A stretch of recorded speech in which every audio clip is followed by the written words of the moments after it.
All right, so what we've done is we now know what's on the exam, we know what's coming up, but before we get into all of the good stuff, I think it's important that we understand or take an opportunity to understand what ITIL looked like in the past to what it looks like today.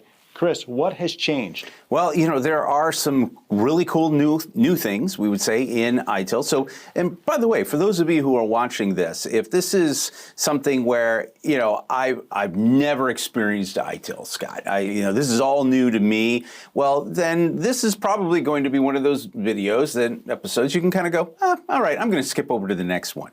But for those of you that are, hey, I've been involved with ITIL since version 2 and version 3 and what's going on, well, that's what this video is all about. So let's start off with a few things that we know for sure. First up, ITIL version 3. You might remember with ITIL version 3, as we can see here, you used to have the four, or not the have to have, but you had the 4 Ps, right? The people, processes, partners, and products. And what those were essentially, they looked at it and people were like, okay, I think I get that. Well, those have become what is known as the 4 dimensions: organizations and people, information technology, which used to be the products, right? Then you have the partners, that's remained the same, partners and suppliers. And then the what used to be the processes, the way that you did things, is now value streams and processes. And so the 4 dimensions have now pretty much replaced the 4 Ps. Next, you're going to see that we have the 26 processes and processes, as they would like to say in the UK. And essentially what has happened is it's more of a, I would say, the way that people look at that word process. What happened is that a lot of people, when they would translate it from one, like English, to other languages, they would say, well, wait a minute, it's the way that you do things, or it's how you do things, and the word that they came up with was practices. Now, you'll notice that it looks like they've added quite a few, because there's 26 processes, and now there's 34 practices. Well, essentially what they did was they did add a few new ones, and what they did was they split a couple. For example, release and deployment. Used to be release and deployment management. Well, now it's just release management, and there's deployment management. So they split one into 2. So that's how they added a few that are up there. Then we have the guiding principles. Now, the guiding principles were introduced back in 2016 as part of what used to be called the ITIL practitioner. And it was a new certification. It was an open book certification, to Scott.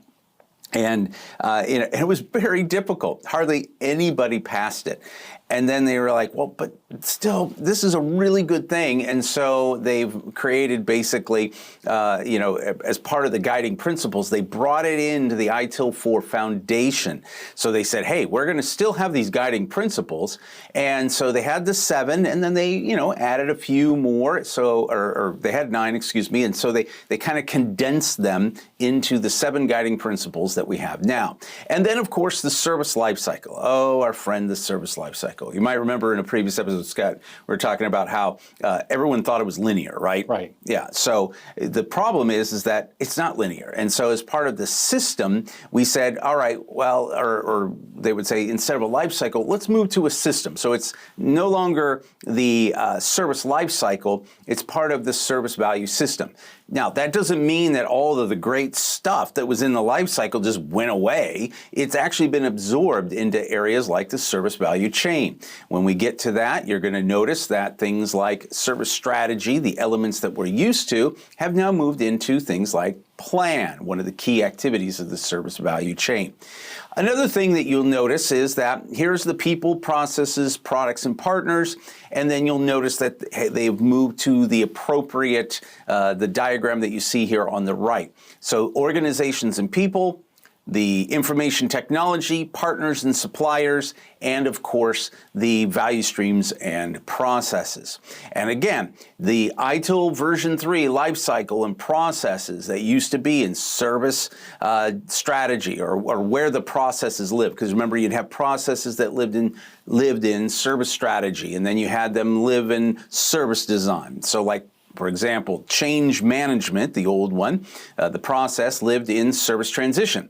And that's where you go to that book and you'd find that process, and that's where you'd study up on it. Well, because the life cycle has been kind of transferred into the service value chain and the service value system, now the practices are now designated under 3 areas: general management, service management, and technical management.